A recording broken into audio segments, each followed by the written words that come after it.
My name is Justin Castillo. I'm the head instructor and owner of Maximum Martial Arts Center here in Las Cruces, New Mexico. I started martial arts right around the age of 9, and then somewhere at the age of 12, it just clicked where I knew that's what I was going to do for the rest of my life. And it's become something that isn't a job, it's a calling. So every day I wake up, it's something I absolutely want to actually go out and do. I'm excited to be here, so much that I'm here 14 hours a day.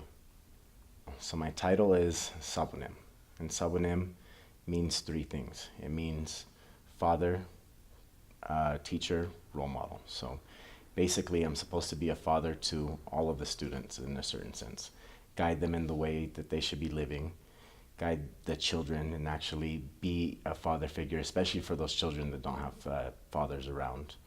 I need to teach them and actually teach martial arts. And then in the end result, I need to live my life to be a role model. So I have to actually stand up as a person that somebody should be able to look up to. But you go into the dojo to go hit things, to hit people, to be able to break things all day long.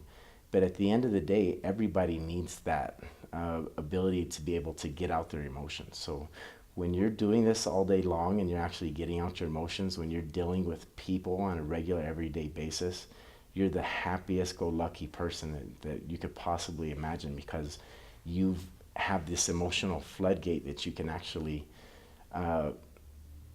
release on a bag or on a sparring partner that you would never have to do inside the street or outside on the street. So you don't walk around actually angry, you walk around happy. All the people that come to me for training are really coming for many different reasons. Kids come to me for training to actually have an activity that they want to do that doesn't really require them to be part of a sports team, that they can actually make big accomplishments on their own without having to depend on other people to do it, without having to feel the parental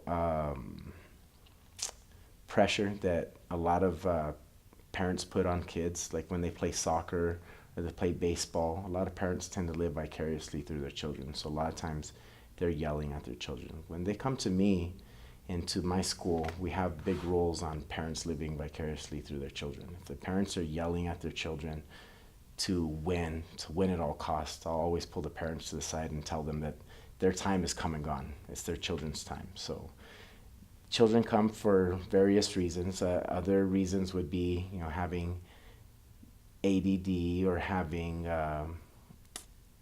autism or being bullied at school.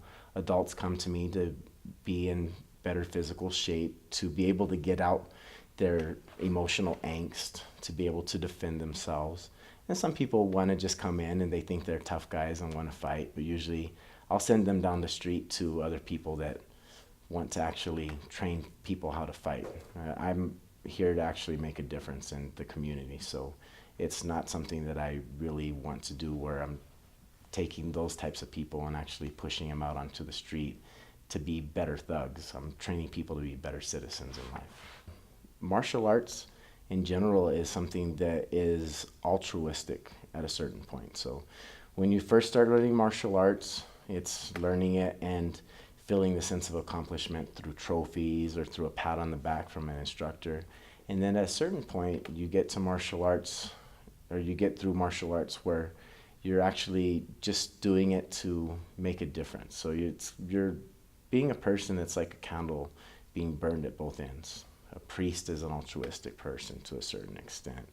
A doctor is an altruistic person to a certain extent. The police officer, can be an altruistic person to a certain extent. What we're doing right now that I think would be something that makes me really happy is we have a school in Nepal. Right after the big earthquake and all these people died, thousands upon thousands of people died over there in Nepal. We set up a school. So I actually have Maximum Martial Arts Nepal. And I have about 25 children that are training very close to the epicenter. They're dealing with death every single day, still digging people out.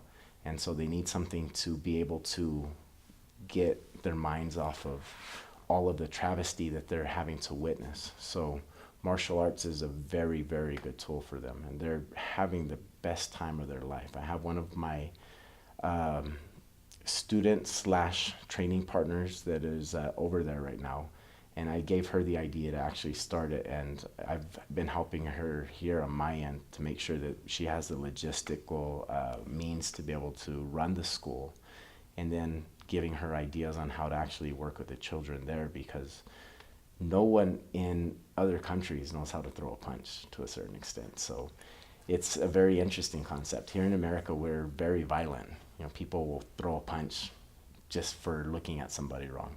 But in other countries, they don't have that concept. So teaching them Taekwondo is much, much different.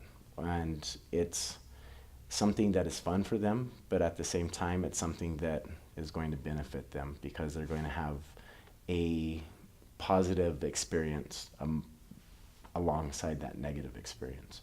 So, you know, in all actuality, everything that we do with martial arts is to have that goal. You know, children, adults will all come in and they're having negative experiences. Our job is to make sure that at some point throughout their martial arts experience, they have a positive experience that will offset something that's going on in their life. So it should make a difference. And that's the idea of martial arts. In the very beginning, like I said, it's to master kicks and punches. But in the end result, it's to actually change people's lives.